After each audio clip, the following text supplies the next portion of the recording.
Assalamualaikum warahmatullahi wabarakatuh. Kami di sini akan menjelaskan tentang analisis dan perancangan sistem informasi bengkel motor yang terdiri dari anggota. Saya Fajar Muhammad Sidik. Saya Rizky Chandra. Saya Fadikal Putra. Nah, materi pertama, deskripsi sistem informasi. Sistem informasi bengkel motor yaitu sebuah aplikasi yang mempermudah seseorang yang ingin melakukan servis motor. Tujuan kami untuk membuat sistem informasi bengkel motor yaitu untuk mempermudah owner-nya dalam mengelola bengkelnya, serta mempermudah pengunjung bengkel untuk melakukan servis motor. Contohnya seperti melakukan booking jadwal servis agar pengunjung dapat menghemat waktu tanpa menunggu lama antrian di bengkel. Platform yang kami gunakan yaitu berbasis aplikasi mobile. Alasan kami menggunakan aplikasi mobile karena pengunjung rata-rata mempunyai smartphone sehingga dapat mengaksesnya. Lalu ada ruang lingkup. Ruang lingkup utama dari sistem informasi bengkel motor adalah aktivitas-aktivitas yang ada pada bengkel motor seperti pendaftaran, pelayanan, pengerjaan, dan pembayaran. User yang dapat menggunakan aplikasi ini yaitu seorang kasir dan pengunjung yang ingin melakukan servis atau perbaikan pada motornya. Metodologi yang kami gunakan yaitu waterfall, karena salah satu pengembangan sistem yang paling sederhana dan juga kualitas dari sistem yang dihasilkan akan baik. Ini karena oleh pelaksanaannya secara tertahap, sehingga tidak fokus pada tahap tertentu. Jadwal proyek. Nah, di sini jadwal proyek kami dibuat menggunakan template dari analisis desain, perancangan dan pembangunan, desain front-end, testing internal, user acceptance test, laporan, serta sampai tahap go live atau peluncuran aplikasi. Analisis kelayakan sistem. Analisis kelayakan teknologi.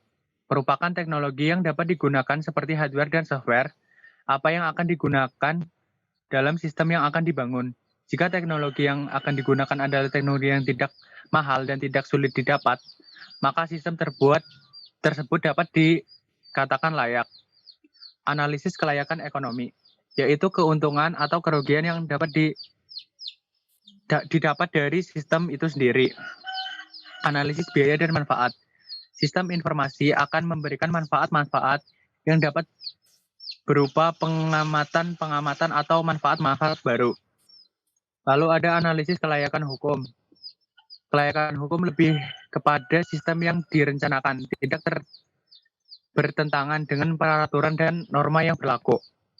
Analisis kelayakan operasional. Apakah sistem dapat memenuhi tujuan organisasi untuk mendapatkan informasi yang dibutuhkan? Yang terakhir, analisis kelayakan jadwal. Kelayakan jadwal adalah ukuran seberapa wajar atau logis jadwal pengerjaan sistem informasi yang diajukan. Ini analisis kelayakan sistem. Analisis kelayakan teknologi. Berdasarkan analisis dari segi hardware, bengkel motor sudah memiliki perangkat atau komponen yang bisa dioperasikan dan perangkat yang bisa terhubung ke internet.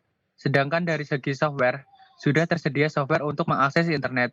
Dan dari segi brandware, bengkel motor sudah memiliki anak buah yang mampu menguasai teknologi internet dan bisa diposisikan sebagai admin.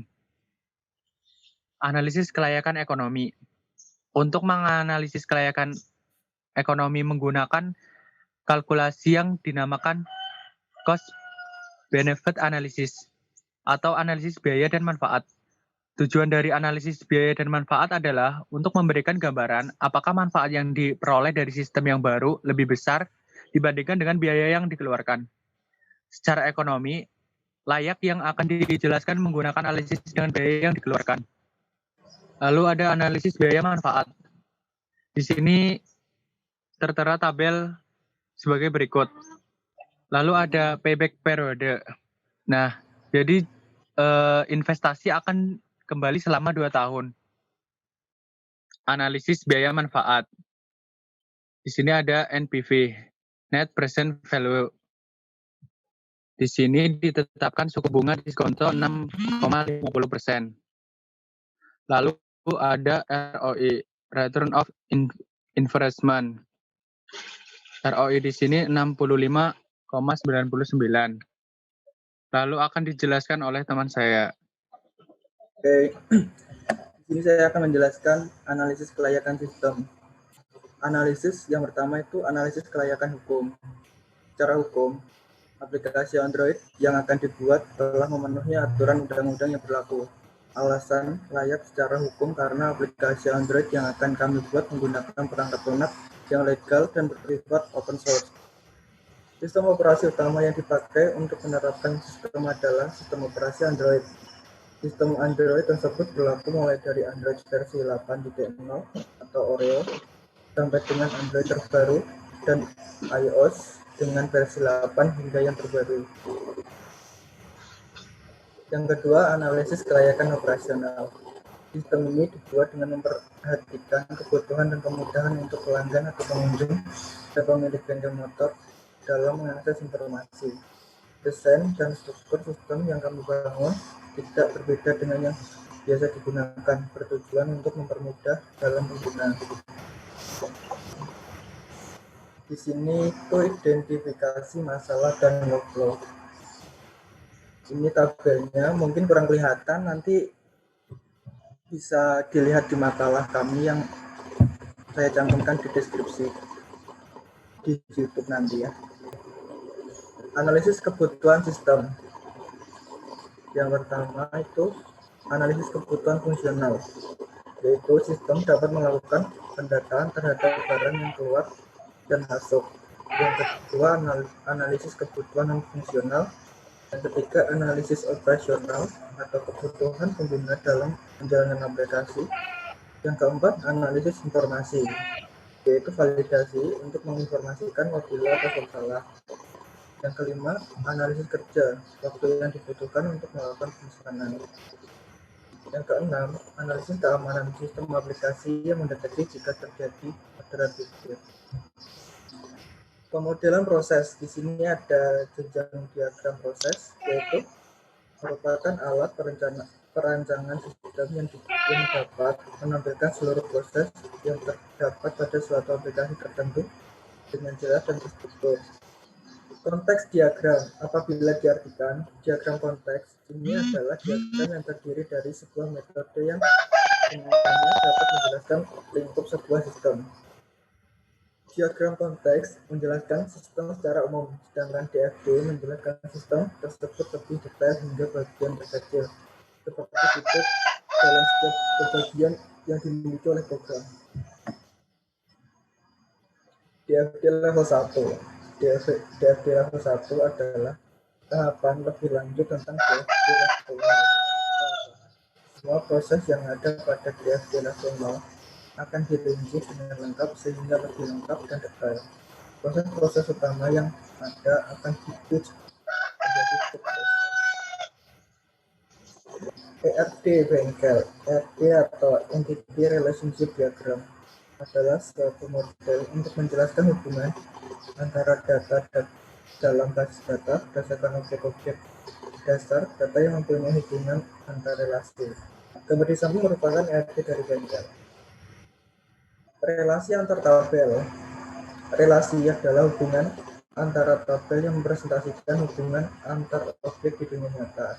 Relasi merupakan hubungan yang terjadi pada suatu tabel dengan lainnya yang merepresentasikan hubungan antar objek di dunia nyata dan berfungsi untuk mengatur operasi suatu database. Nah, selanjutnya akan dijelaskan oleh teman saya. Rancangan antarmuka atau interface. Yang pertama yaitu halaman loading screen. Ini adalah halaman yang akan pertama kali muncul pada aplikasi saat dibuka. Halaman login. Pada halaman ini, user dapat melakukan login untuk masuk ke dalam aplikasi dengan menggunakan nomor handphone dan password. Halaman daftar akun. Di halaman ini, user dapat melakukan pendaftaran akun baru dengan memasukkan nama lengkap, nomor handphone, email, dan password. Halaman verifikasi akun. Ini adalah halaman lanjutan pada halaman daftar akun baru yang berfungsi untuk melakukan verifikasi akun tersebut dengan cara mengirimkan kode rahasia atau kode tertentu ke nomor handphone yang sudah didaftarkan. Selanjutnya, halaman beranda atau menu utama. Pada halaman ini terdapat beberapa menu seperti katalog dan berita. Yang pertama adalah halaman katalog oli. Pada halaman katalog oli, user dapat memilih oli yang tersedia dan dapat melakukan pembeliannya. Sama juga dengan April. Pada halaman katalog April ini, user dapat memilih April yang tersedia dan dapat melakukan pembeliannya. Pada halaman aksesoris pun juga begitu. Sama halnya pun pada halaman spare part. Pada halaman katalog spare part, user dapat memilih spare part yang diperlukan dan dapat melakukan pembelian. Halaman metode pembayaran. Pada halaman ini, user dapat memilih metode pembayaran yang tersedia. Jika memilih metode transfer atau melalui Indomaret, maka user akan dikasih kode untuk melakukan pembayaran. Halaman aktivitas.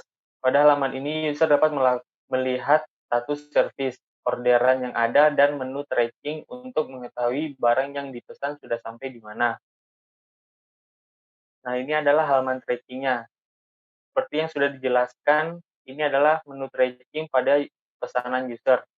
Selanjutnya adalah halaman inbox atau notifikasi. Di sini user akan mendapat notifikasi dari sistem bahwa pembookingan atau pemesanan barang telah dikonfirmasi. Selanjutnya, halaman temukan atau map. Pada halaman ini, user dapat melihat lokasi bengkelku terdekat dan juga bengkel motor lainnya yang bekerja sama dengan bengkelku. Selanjutnya ada halaman profil. Pada halaman ini, user dapat melakukan edit profil, melihat motor yang sudah didaftarkan, tentang aplikasi, dan keluar dari aplikasi. Halaman edit profil. Pada halaman ini, user dapat melakukan edit pada profilnya. Halaman tentang, yaitu halaman yang mengenai aplikasi bengkelku. Selanjutnya, halaman motor saya. Pada halaman ini, user dapat melihat motor yang sudah didaftarkan dan dapat melakukan booking service pada motornya. Selanjutnya, halaman tambahkan motor. Pada halaman ini, user dapat melakukan atau menambahkan motor agar pada saat ingin melakukan servis motor, tidak perlu lagi mendaftarkan motornya kembali. Untuk menambahkan motor, user harus melakukan atau memasukkan nomor mesin dan juga nomor polisi untuk dicari dan ditambahkan pada database. Halaman booking service. Pada halaman ini, user dapat melakukan booking service dengan memilih jadwal waktu yang tersedia. Oke, sekian dari kelompok kami. Bila ada tutur kata yang kurang berkenan, kami mohon maaf.